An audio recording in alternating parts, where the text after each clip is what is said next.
Hello and welcome, ladies. It's Sherry Anderson, and we are kicking off the Quit My 9 to 5 Challenge.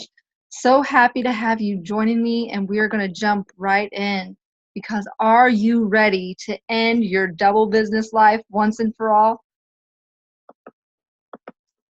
Now, in this training video number 1, I'm going to be talking to you and teaching you how to create an effective challenge. Challenges are so hot right now in online promotion and getting people to sign on to your list and to learn from you. So creating challenges is the number one way that you are going to utilize to grow your business over the course of 2 to 3 months. Now, what makes an effective challenge? An effective challenge increases your visibility, clearly reveals your expertise, it grows your email list, and it converts clients. Those are the 4 major things that happen when you run an effective challenge. And an effective challenge has 7 phases, and we're going to dig deeper into each one of these phases in this first training. So, the first part of your challenge that you need to create is you need to create an irresistible offer. You start at the end so you know what you are leading up to so that it all connects and makes sense. After you've created an irresistible offer, then you're going to choose the right challenge. You're going to design the challenge. You're going to actually build out all the pieces of the challenge. You're going to promote the challenge. You're actually going to run the challenge. And then you will finish it all off with making your offer. This is what an effective challenge looks like.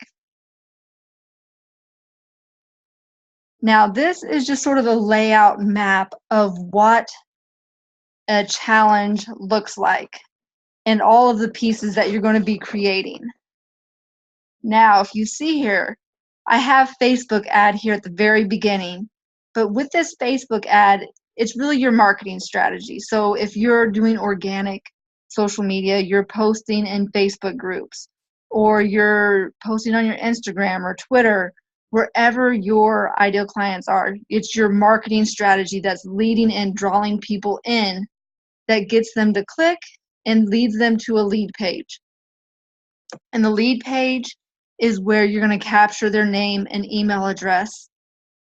And from there, it's going to start their thank you email sequence. If you see, if they go down, from there, it goes to their thank you email sequence. And if you have a free giveaway, you tell about the free giveaway in this point. And it then leads to the email series that takes place during the challenge, and your social media challenge takes place, which leads to, once you get done with your challenge, you have your irresistible offer and your thank you email series that leads to the offer. And both of those have opt-ins that lead to them becoming clients. So it's really, you're running the same challenge on more than likely a Facebook group. So the challenge is going on in the Facebook group, but you also have an email series that's going on at the same exact time. So even if they're not participating in the Facebook group, they can read along and follow along and go through the challenge by themselves in the email series. So that's one thing that I have found that makes challenges very effective, is if you have the email sequence and the Facebook group both going at the same time, because giving people those daily reminders in email just gets a little bit more participation taking place in the challenge, because with Facebook groups, it's hit and miss if people will actually come back to your group day after day after day. If they don't see it in their newsfeed, they more than likely won't remember your challenges going on. So it's always good to capture that email and send them a series of emails throughout the challenge every single day. Now, let's talk about each phase of creating this challenge. Phase 1 is to create an irresistible offer. And an irresistible offer, it resolves a critical need in an uncomplicated way. It provides maximum value, and it can be easily understood without an in-depth explanation. And is only available for a limited time. You want to make sure that at the end of the challenge, you have an offer that is something unique, built directly for that challenge, so that people go through the challenge and this offer is available for a limited time. If you don't put a time limit on it and create scarcity, people will keep putting it off and won't take you up on your offer. Now, phase 2 is where you need to choose the right challenge. Now, the right challenge has a clear and concise purpose, and it piques the interest of your ideal client. And it's something you can do, something that you are an expert in, and it's centered on the needs of your ideal client. So now let's look at actually designing the challenge. Your design should include an ad or a Facebook post or Instagram post, tweets, whatever you're using as your promotional material. You have to create that marketing material. So you're designing that marketing material ahead of time so that you can go in and promote when the time comes. You also have to design a lead page to opt-in so that you can capture those names and emails so that they can get in that email sequence, so that make sure that they're more likely to participate in the challenge. And it grows your email list for future marketing purposes. You also will need to create a welcome email series. This is what they get right after they opt in. So they'll get the thank you email for joining your challenge, and then 1 or 2 emails that they can get before the challenge actually starts. And you also need a designed space where the challenge will take place. So what I mean by that is, a designated place, designated space where the challenge will take place. So more than likely, the best place to hold your challenge is a Facebook group. So that way everyone can come in, they can gather, they can ask questions, they can communicate, and you can be there to be available all throughout the challenge and be visible to your ideal clients. And so they get to know you in a more intimate and personal way. Like I said, that's most likely a Facebook group. And finally, you have your offer and closing email series. And what I mean by the closing email series is that you created your email series for every single day of the challenge. And once the challenge is over, you're going to have that continuing email series, probably between 3 and 7 emails that'll go out after the challenge is over, just talking about your offer and offering any other support and pieces of freebies or things that you want to add value that can strengthen that relationship that you've already been building all throughout the challenge, and close strong with your offer in those last 3 to 7 emails after your challenge is over. Now, phase 4, building the challenge. This is where it can get a little tough for some people because it does take a little technical know-how sometimes. There is no specific order in which you should build the pieces of your challenge. Just get in there and start creating the content, create the presentations if there's presentations, create the email sequences if you're using MailChimp or whatever. Get in there and get it all structured and automated so that you're not having to send an email every single day. Do those things because it's going to make your life so much easier when that challenge is actually taking place. And the only real requirement is to build each piece and test each piece prior to kicking off your challenge.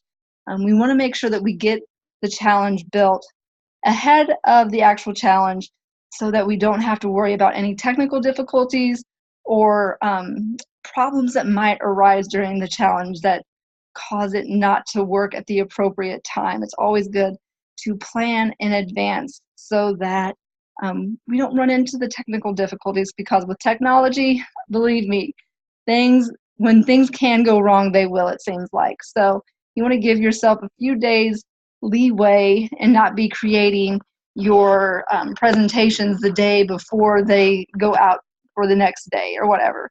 We want to make sure that we have everything in order. Now, phase 5, promoting your challenge. This is probably the most important part of your challenge, because if you're not promoting your challenge, no one will know about it, and no one will show up to participate. So we have to promote your challenge. Now, you should promote your challenge on the social media platforms where your ideal clients are located. You want to make sure that you're getting in front of the right people so that they see you and that they are drawn to you, so that you become that magnetic influencer that's like, oh, she has the solution I'm looking for.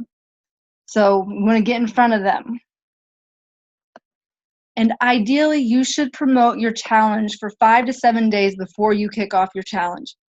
I personally have found that when I market and promote my challenges, that I've promoted up to 2 weeks before a challenge took place.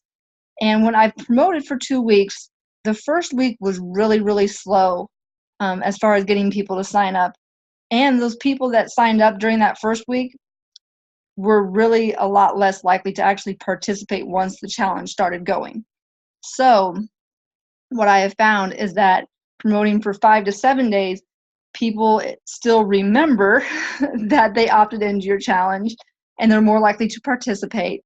And the closer you get to the actual day your challenge starts, the more people actually start opting in. So that's just been my experience.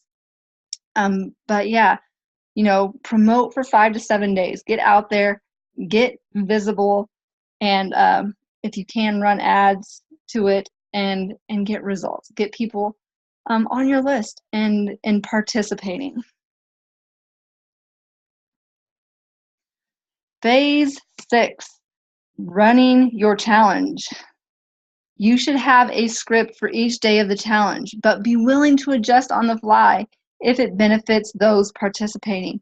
You must be flexible. I know a lot of times we have these fixed ideas in our mind about how everything should go perfectly in our ideal world, but guess what? We don't live in a perfect world.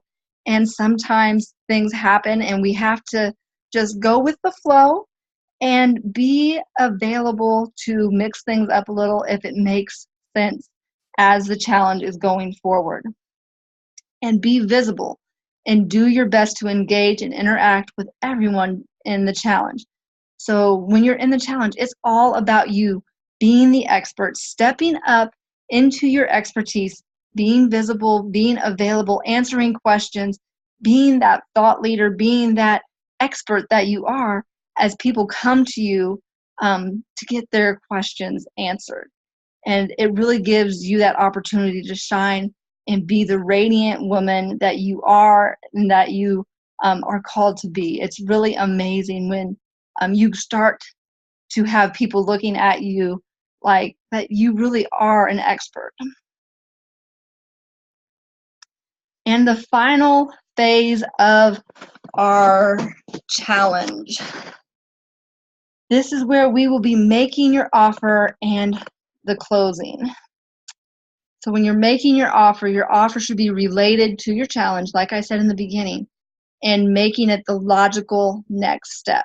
It should all connect. So if you're making your challenge is about creating lead pages, your next logical step would be to create an email funnel that follows up people opting into a lead page. So that's one of the challenges that I've created and I ran earlier at the beginning of 2017 was a lead page challenge. I took 5 days, taught people how to create a lead page that converts, because the majority of my lead pages that I create convert at around between 60 and 75%. So I have really good converting lead pages. I've had some convert as high as 85%. But so you have your lead page, and then so I did a lead page challenge, and then after that I had my offer was to create an email sequence, an email funnel that would take people through building the know, like, and trust and creating those offers all along the way to convert them into clients. So it's the logical next step. After you create a lead page, you create an email sequence funnel to convert clients. It was logical. We want to make sure that it makes sense what you are offering at the end after your challenge. And your offer should only be available for a few days.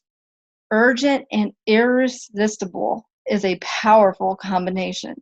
So as you put this offer out there, it's only available for a few days to create that sense of urgency so that people will sign on.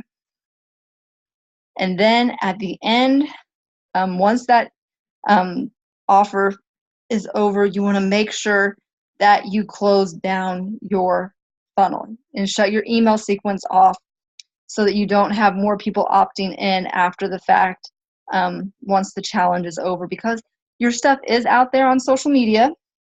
And I personally learned from experience that I didn't shut my sequence off, and it ended up having people opt in to my email sequence after the fact.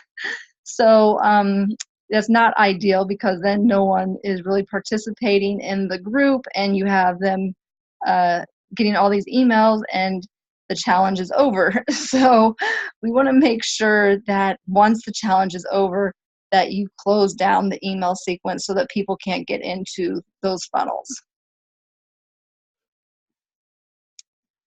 Now, a few final tips.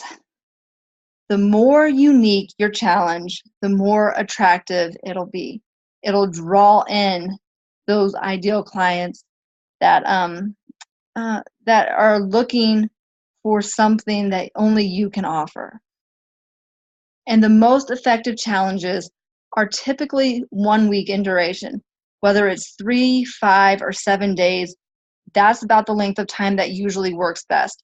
I know I've run challenges that are 5 days, 7 days, and I've run 14 and 17-day challenges. And when you get anything past 7 days, it gets to be a little long, and people start losing focus, and it's really hard to convert clients at the end of that long of a period of time.